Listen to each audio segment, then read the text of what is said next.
Good morning, my beautiful friends. Welcome back to another video. I hope you have been keeping so very well. I am so very excited for today's video because I'm going to be sharing with you a week of vegan dessert ideas, and that means yes, in today's video I am sharing with you 7 really delicious vegan dessert recipes. I really hope you'll love them, and if you do make them at home, make sure to tag me on Instagram on your stories so that I can check it out and repost it and all of that beautiful stuff. Some of these recipes are gluten-free, some of them are refined sugar-free, all of them are vegan and delicious, which is exactly what I want from food personally. I really hope you enjoyed today's video, and let's get into the recipes.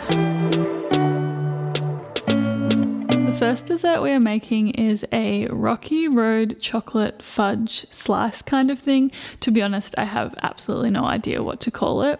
Anyway, I'm starting by melting some dark chocolate over the heat in a saucepan and then adding in some coconut cream, vanilla, maple syrup and salt, and mixing it until it is nice and smooth. Then in a bowl I put some dried strawberries, raw hazelnuts and vegan marshmallows before pouring the chocolate sauce over the top and mixing it all together. I poured this into a lined baking tin, topped it with coconut and flaked almonds, and then I put it in the fridge to set for a few hours. It should be pretty easy to cut through, and I cut mine into little rectangles to enjoy throughout the week. You can very simply store these in the fridge in an airtight container. Next up, we're making these almond butter choc coated protein balls that were inspired by my friend and fellow vegan foodie Jessie Wallace. If you're looking for a super easy and delicious vegan and gluten-free recipes, definitely give her a follow on Instagram. She is very awesome. Anyway, to make these, I first mixed some almond meal, vanilla protein powder, salt, almond butter, maple syrup in a bowl, and then I used my hands to make this kind of like cookie dough texture. I then melted my favorite chocolate, hazelnut milk by Pico, of course, and I rolled the dough into balls, coated it in said chocolate, and then I put them in the fridge to set for about an hour. Out of all of the vegan desserts I made this week, these were my favorite, and they were also Kara's favorite. She could not stop going on about them.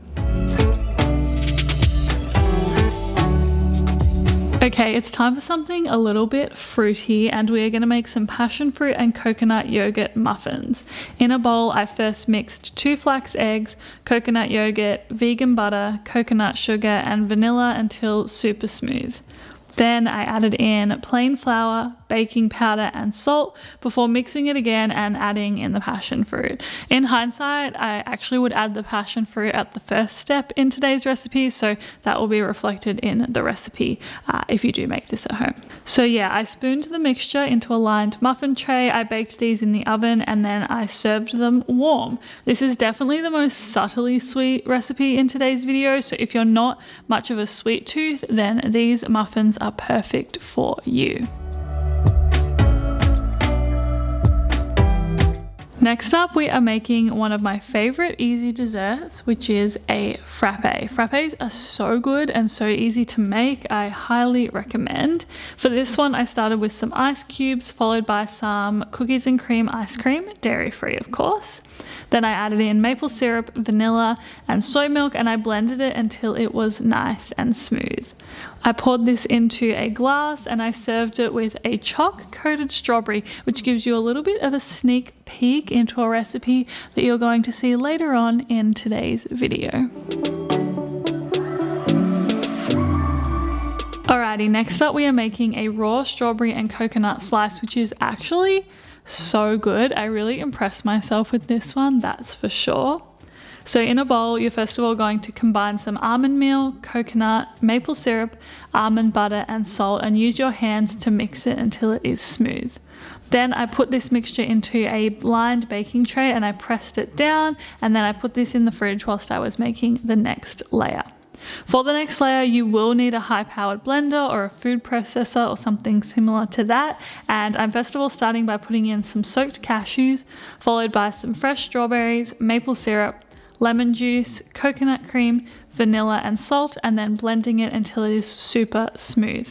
I poured this mixture over the first layer and put it in the freezer for about 3 to 4 hours or until it was set. I sliced it with a warm knife once I got it out of the freezer, served it with some fresh strawberries, and very simply I can keep it, or you can keep it, in an airtight container in the freezer until you're in the mood for a strawberry and coconut sweet snack / dessert moment.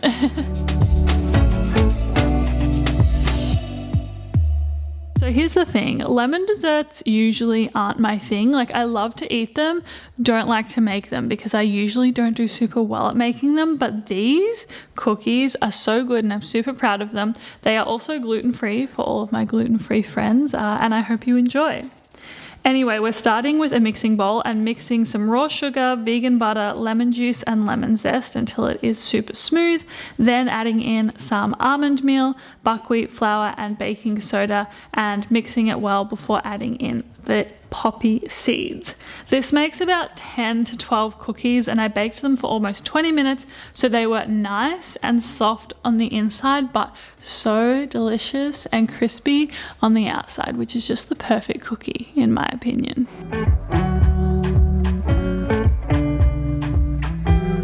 Last but certainly not least, we are making a delicious refined sugar-free chocolate sauce to serve with your favorite fresh fruit. Over the heat, I'm combining coconut oil, maple syrup, vanilla, cacao powder, and salt until nice and smooth. It looks so good. Like, as I'm watching this, I'm like, oh, I need some of this chocolate sauce in my life. From there, I'm then dipping in some strawberries. You could obviously do whatever fruit that you would like, and putting these into the fridge so that the chocolate sauce sets. What I love about this sauce is you can enjoy it warm with fruit or with whatever else you would like, or you can also enjoy it with the chocolate sauce having set on your fruit as a nice little dessert. Alrighty, my beautiful friends, so that was a week of vegan dessert ideas. I really hope you enjoyed today's video. If you did enjoy today's video, I have a few other videos I think that you will absolutely love. I will leave them on the screen somewhere here if you'd like to check them out. But as always, I do want to say a big thank you to you for being here and for supporting my YouTube channel. I appreciate it, and I appreciate you so very much. I'll see you very soon for another video, but until then, I hope you have a very beautiful day. I'll see you soon. Bye.